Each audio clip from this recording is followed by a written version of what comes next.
Bueno, amigos de Fata, estamos en septiembre inaugurando un nuevo sendero, un nuevo curso escolar, iba a decir, pero bueno, ni Raúl ni yo estamos en curso escolar ya.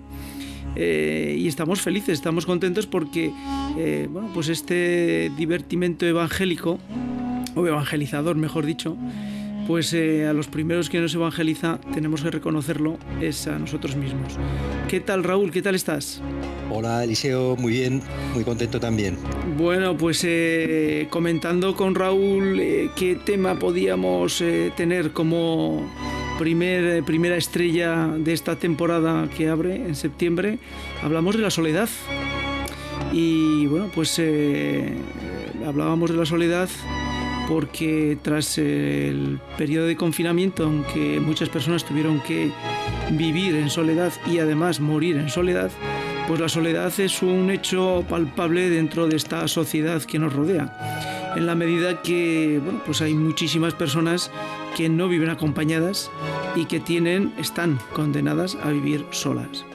Además, Raúl, como ustedes lo sabrán, y si no lo saben se lo digo, escribe en Iglesia en Aragón pues una especie de reflexiones desde la perspectiva de la fe, no podría ser de otra forma, pero también desde el campo de poner un poquito luz a ese mundo social que nos rodea.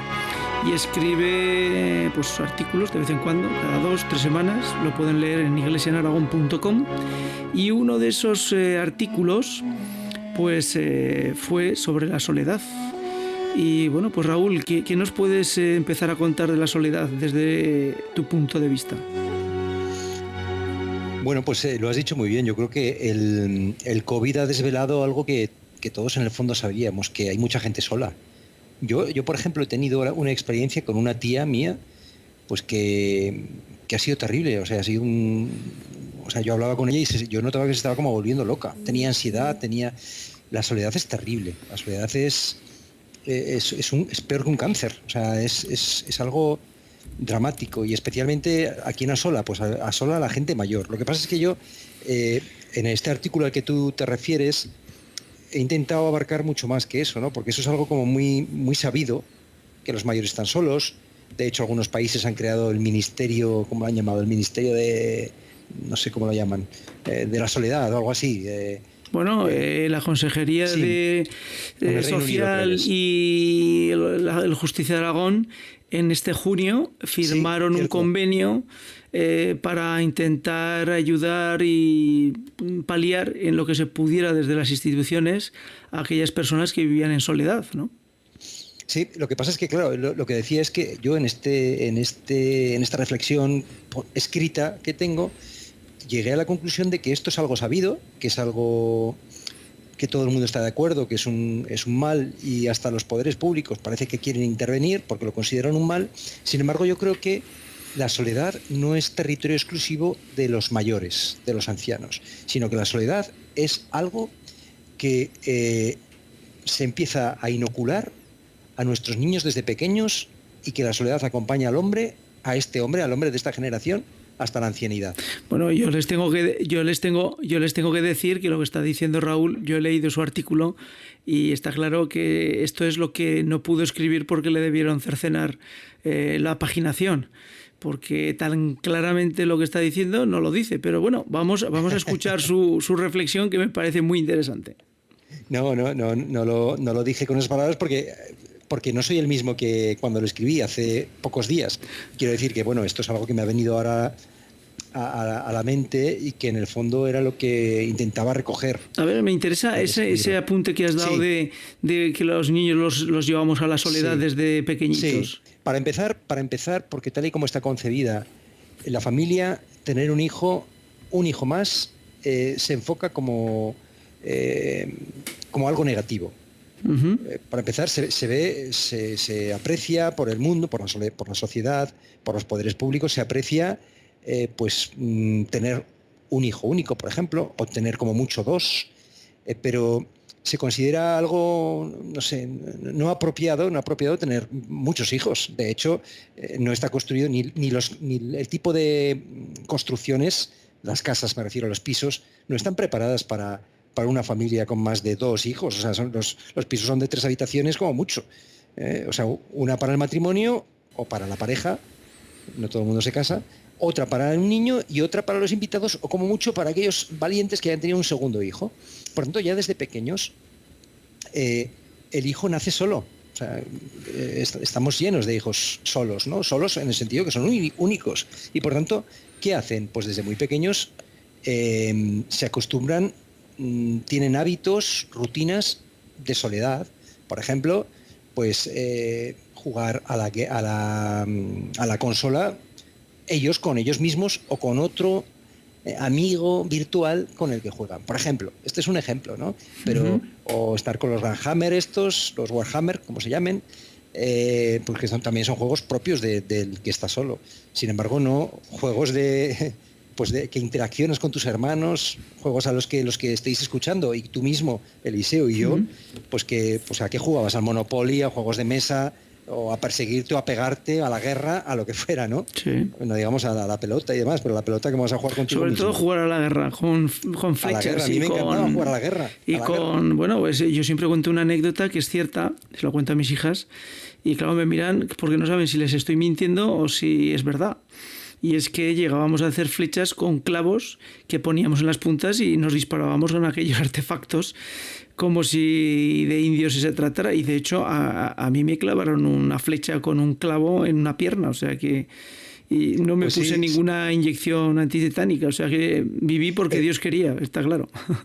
Pero es que además, o sea, no solo no se tienen hijos, sino que encima algo que antes era muy habitual, que es que el tío viudo o los abuelos o, en fin, las personas aquellas que, o bien porque eran mayores o bien porque estaban solas, se recibían en las familias. Ahora ya no se hace eso. Ahora se les envía habitualmente a las residencias. Por tanto, el niño que ha nacido solo tampoco tiene, ni siquiera, ya no te digo hermanos de su edad o parecidos, sino que tampoco tiene la compañía del tío, del abuelo, o de, en fin.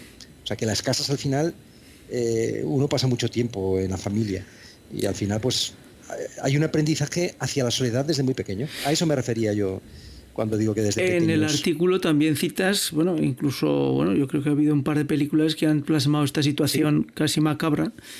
Digo casi macabra porque a mí me parece totalmente increíble que uno puede llegar a casarse consigo mismo. O sea, qué ritual realizar un casamiento consigo mismo. Esto...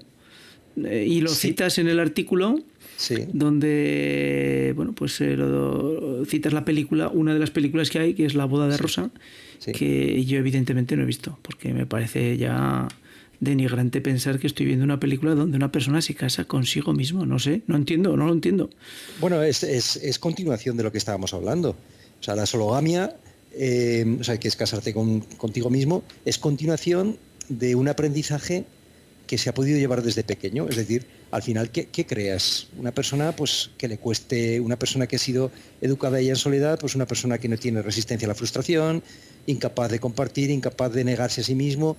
Eso es muy difícil después para llevar una vida en pareja, y no digamos ya una vida matrimonial, ¿vale? Claro, pero con lo que estás diciendo tú y con lo que yo he dicho, parece ser que no estamos muy en línea de pensar que el que quiere construir una sociedad con individuos que vivan en soledad, realmente eso sea una sociedad de futuro, próspera, positiva, creativa y que ayude a crecer a los individuos, ¿no? Bueno, a ver, es que por acabar lo que venía a decir antes, lo que quiero decir es que la persona que está acostumbrada a dárselo todo a sí mismo es incapaz de construir, una vida en pareja, y por tanto lo que acumula son experiencias de fracaso que le conducen al final a la conclusión de que mejor solo que mal acompañado, ¿no? Y dice, pues oye, yo prometo amarme, respetarme a mí mismo por el resto de mi vida, prometo quererme mucho, ¿vale? Como nadie me entiende y nadie me quiere, pues yo me quiero a mí mismo. Entonces, lo que tú me decías ahora, me decías, no parece que los poderes públicos, no me lo decías más o menos así, puedan pensar en una sociedad con mucho futuro con este planteamiento, pero es que yo creo que estamos acostumbrados a que nuestros gobernantes esto del futuro les importe bastante poco, ¿no? Yo creo que viven, su perspectiva es mantenerse en el sillón si pueden esta noche y a ver si mañana también. Pero ya pasado mañana, yo qué sé, que cada uno se aguante su vela, ¿no? Cada uno se apañe, ¿no?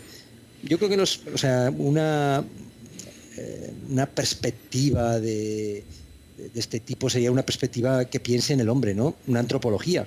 O sea, lo que tú me estás hablando es de un pensamiento sobre el hombre, sobre la sociedad, y esto requiere un mínimo de dimensión vertical, o sea, de dimensión de arriba abajo, ¿no? Y yo creo que la dimensión que planean nuestros políticos, por lo menos en España, es una dimensión totalmente horizontal, o sea, que ningún tipo de pensamiento con la mínima profundidad, sino son todo pensamientos exclusivamente económicos y cortoplacistas. Yo, por seguir la trayectoria que has iniciado tú de temporalidad, hemos empezado hablando de los niños, has empezado hablando de los niños, continúas hablando de una edad adulta en el momento en el que uno se casa consigo mismo. ¿Y qué sucede cuando uno queda mayor y anciano y le obligan a quererse mucho a sí mismo porque nadie quiere estar con él en la ancianidad? La ancianidad, pues mira, la ancianidad es tremenda, ¿no? Es dura, la ancianidad es dura, sobre todo cuando no se tiene, y vuelvo a tomar otra vez esta palabra, ¿no? Esta dimensión vertical, ¿no? Si tu vida ha consistido en dártelo todo a ti mismo, hay un momento que ni siquiera te puedes dar todo a ti mismo. O sea, porque a lo mejor ni dependes de ti para ir al baño, por ejemplo, necesitas a otro. Entonces es tremendo, ¿no? Es tremendo pues llegar a ese momento en el que, por ejemplo, pues ni siquiera tus hijos se plantean lo más mínimo acogerte en tu casa, como antes era lo habitual, por otra parte. O sea, lo que antes nos parecía es que estamos en un momento, ha cambiado tanto la sociedad, que es que lo que era, o sea, nadie se planteaba antes que tener un padre en casa o una madre en casa eso les podía impedirse irse de vacaciones. Es que eso era algo que no era planteable, ¿no? Y ahora, sin embargo, pues no es posible tenerlo en casa porque no cabe. Pues yo conozco casos, porque yo no tuve nunca un abuelo en casa, pero lo pongo también en este artículo, conozco casos, amigos que me han contado pues que en casas muy pequeñitas pues se metían con el abuelo en la misma cama. No pasa nada, o sea, y no solo no sale el niño frustrado, sino que salen después pues todo lo contrario, hombres acostumbrados a estar pendiente del otro y demás. El otro día el Justicia de Aragón publicó un informe con respecto al COVID y había dos datos que eran llamativos. Uno era la relación de fallecidos con respecto al total, que eran mayores de 65 años, creo recordar, o 70 años, que eran una proporción enorme. Y otra que prácticamente 2/3 partes de los que están en residencias de ancianos nunca reciben una visita. Y claro, cuando oí ese dato lo asocié rápidamente a lo que a veces la gente joven, pues en esos fogonazos de luz que tiene la juventud, que es clarividente, dice: ya sé que cuando pierda mi juventud nadie me querrá y no me vendrá a ver nadie. Claro, la juventud asociado con la belleza. Entonces, pues ese dato revela que no solamente hacemos que estén solos, sino que no trabajamos la cultura de la relación con los demás y con los mayores. Pero es que esto que estás diciendo es continuación de la anterior reflexión. Es decir, ¿por qué no van a ver a los abuelos? Porque un joven piensa. Es más, un joven no piensa, o muchos de nuestros jóvenes no piensan que un día serán abuelos. Claro, es que eso es imposible de pensar. Pero es que esta visión que hemos dicho de los políticos, esta visión se ha trasladado también al resto de la sociedad, que vive el día. Lo cual, vivir el día no es malo en el sentido de, pues cada día tiene su propio afán. Me refiero a vivir el día que no piensa en que un día se pondrá enfermo, no piensa que un día él también será abuelo, no piensa que un día se va a morir. Y por tanto, si no se piensan en estas realidades que son seguras, pues el hombre vive mal. O sea, al final, el que no piensa en la muerte, el que no piensa en la ancianidad, el que no piensa en la enfermedad, parte de una premisa falsa. porque en el fondo está viviendo como si eso no fuera a suceder. Y como sí que va a suceder, lo que hace es vivir mal. O sea, mal vivir. Porque en su vida no tiene en cuenta algo que va a suceder. Raúl, el otro día, pues meditando un poquito sobre la soledad, caí en la cuenta, que no sé si es la cuenta, es decir, que cuando una persona ama, busca desesperadamente al amado. Y cuando uno se enamora, el signo inequívoco de que estás enamorado es que piensas en él, piensas en esa persona permanentemente, quieres estar con él. Cuando te separas es un dolor, el tiempo cuando estás con él es brevísimo. Es decir, lo contrario de la soledad es el amor. Y claro, y de allí di un salto y cogí la Biblia y empecé a leer en 3 saltos pues el Cantar de los Cantares. Y claro, te das cuenta de que lo que relata el Cantar de los Cantares es un enamorado, loco, y que en ningún momento pretende estar solo, sino al contrario busca desesperadamente al otro. En el fondo, Raúl, esta sociedad de soledades lo que nos está revelando es que estamos perdiendo la capacidad de amar de verdad. Pues sí, porque tú has dicho lo contrario de la soledad es el amor, por tanto has dicho lo contrario de la soledad es Dios, porque Dios es amor. Por tanto, el que está solo es con quién está si no está con Dios. No quiero decir que el que no está con Dios, o mejor dicho, no quiero decir que el que está solo está con el demonio, porque a mucha gente le gustaría estar acompañado. Es decir, lo que quiero decir es que la soledad es caldo de cultivo para el demonio. O sea, el hombre está hecho para... Es un ser relacional. Esto hay mucho magisterio de la Iglesia que habla sobre esto, ¿no? A semejanza de la Santísima Trinidad, ¿no? Dios no está nunca solo. Siempre estaba ahí, Jesucristo, el Espíritu Santo, ¿no? Y Jesucristo cuando vino al mundo vino en una familia. O sea, y después podía haber estado solo por ahí predicando por Galilea y no lo estuvo. Eligió a 12 amigos con los que estuvo siempre. O sea, estos 12 le acompañaron hasta el final. Bueno, al final precisamente no le acompañaron mucho, pero ya me entiendes. O sea, estuvo acompañado, ¿no? Porque es que la soledad es signo del demonio. El demonio lo que quiere, porque al final la persona solitaria es una persona que sufre, es una persona que no encuentra sentido, y por tanto es más fácil una persona sola que acabe con su vida. Hombre, la realidad, Raúl, es que cuando uno realiza un acto negativo, malo, peca, y tienes la conciencia la tienes bien formada y sabes que lo has hecho mal y no quieres estar acompañado, te retiras, te escondes, no quieres hablar o rehuyes, ¿no? Es decir, realmente el pecado, el acto negativo te aísla, pero te aísla naturalmente, es decir, te intentas apartar porque no es algo que... Y las personas que tenemos la conciencia formada desde pequeños, pues cuando cometemos actos que no son luminosos precisamente, pues nos da vergüenza presentarlos a la luz. Bueno, el mismo relato del Génesis, que Adán cuando pecó dice, ¿dónde estás? Dice, tuve miedo y me escondí. O sea, me escondí. Me intenté ocultar, ¿no? Y la raíz también de que como él está en este momento, pues bueno, pues muchos católicos, pues el sacramento de la reconciliación, de la penitencia, del perdón de los pecados, pues no lo explotan, no lo utilizan, no lo manosean, pues porque la realidad es que ponerte delante de un sacerdote que es cuerpo mismo de Cristo, pero que la imagen es de un hombre, y humillarte y pedir perdón, y pues evidentemente, como estamos reconociendo que hemos hecho algo mal, nos cuesta. Y lo más sencillo es aislarnos, quedarnos fuera y decir, no, yo no me confieso, no, yo me quedo fuera y bueno, pues no sé, ya iré borrando los desastres que he hecho humanamente, ¿no? Ya voy a intentar recomponer el jarrón. Sí, esto sería otra dimensión de la soledad, que sería la dimensión ya comunitaria para los católicos, ¿no? Para los que vivimos nuestra fe en el seno de la Iglesia, que al final es otro apartado, otra rama de esta soledad, que es vivir la fe solo. Es algo también inconcebible vivir la fe solo, ¿no?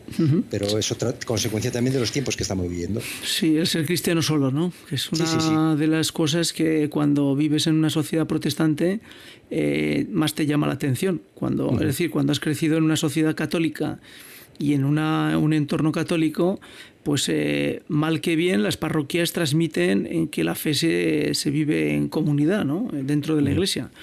Y sin embargo, dentro del mundo protestante y calvinista, no digamos, la sensación de que uno puede caminar dentro de su fe en soledad y salvarse solo, pues es algo que se está transmitiendo permanentemente y uno puede vivir su fe en soledad, ¿no?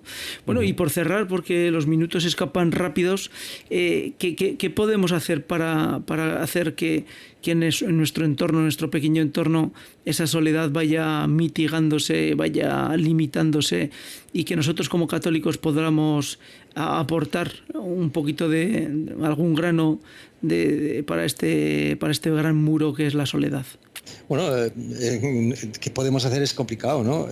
Lo primero es ser agradecidos, ¿no? Si esto lo tenemos claro y lo vemos claro, ya es, o sea, para mí es una gracia poder verlo esto tan claro, ¿no? Porque seguro que hay otros que me dicen de qué voy. Me dicen, pero ¿tú qué estás contando? Si tú, no sé, ¿para qué le das tanto a la cabeza? No le das tanto a la cabeza, las cosas son como son y ya está, ¿no? ¿Qué podemos hacer? Pues hablar, o sea, decir lo que pensamos, no tener miedo, porque podría ser muy cómodo, podíamos acomodarnos y decir, bueno, pues cada uno que haga lo que quiera, ¿no? Pues oye, hablar a tiempo y a destiempo, cada uno en su ámbito, pero esto para todas las cosas, no solo para esto de la soledad, sino pues oye, donde sea, pues lo más fácil, pues yo concretamente, pues en mi trabajo, cuando alguien se me acerca, pues esto mismo que te estoy contando a ti, pues aprovechar, buscar ocasiones para poder decir estas cosas, ¿no? Por ejemplo, yo recuerdo una del trabajo, no quiero aquí yo ponerme medallas, ¿no? Pero sí que es verdad que yo puedo decir que su segundo hijo tiene bastante que ver conmigo y lo digo en el buen sentido, en el sentido de que ella me decía pues que no quería tener más que un hijo y demás, y pues, oye, teníamos muy buena relación. Ella no es de iglesia, me da igual, ¿no? Pero teníamos buena relación y me hablaba mucho del tema de... Yo siempre le decía, el mejor regalo que le puedes hacer a tu hijo es un hermano, pero es que tal, pero es que cual, pero es que no le voy a querer igual, pero digo, eso son cosas... Y bueno, pues al final, no digo que fuera solo por mí, ¿no? Pero que creo que ahí pues pude contribuir en poquito al menos, en que pues ha tenido un segundo hijo al menos y que bueno, pues está tan contenta, ¿no? Y tantas otras cosas que podemos hacer mucho bien ahí, pues diciendo la verdad. A veces los respetos humanos son muy peligrosos. Los respetos humanos esconden, mejor dicho, cierta comodidad, ¿no? Cierta, no sé cómo decir, cierta dejadez. Bueno, pues vamos a cortar allí por nuestra parte. Y vamos a dejar en pendiente para otros capítulos uno que viene seguido, que es la soledad económica. La soledad del individualismo en el que la sociedad te dice no te preocupes, el Estado te va a proteger y te va a proveer de todo lo que necesites a ti como individuo, porque no necesitas a nadie más, que el Estado te lo va a dar. Esa será una. Y la segunda, bueno, pues lo que estás comentando, ¿no? Esos recelos que tenemos a hablar con claridad desde el ámbito de la fe, por lo que hoy en día, pues bueno, pues parece ser que hablar desde la fe es hablar de la irracionalidad. Pero bueno, lo dejamos aquí porque seguro que te ha gustado el último, la última frase y entrarías con gusto y deleite. El último coletazo. Bueno, Raúl, antes de que me cierres el micrófono. Vamos a rezar una Ave María a la Santísima Virgen porque seguro que lo necesitamos para el resto del día y para los que nos escuchan, que seguro también que la Virgen les atenderá en todas sus necesidades. Dios te salve María, llena eres de gracia, el Señor es contigo, bendita tú eres entre todas las mujeres y bendito es el fruto de tu vientre Jesús. Santa María, Madre de Dios, ruega por nosotros pecadores, ahora y en la hora de nuestra muerte. Amén. Bueno, Raúl, un placer inaugurar este pantano que decían en el nodo. Y bueno, continuaremos en el siguiente episodio de Éfata, que procuraremos que no sea muy tarde. Raúl, muchas gracias. Hasta otra. Chao, chao.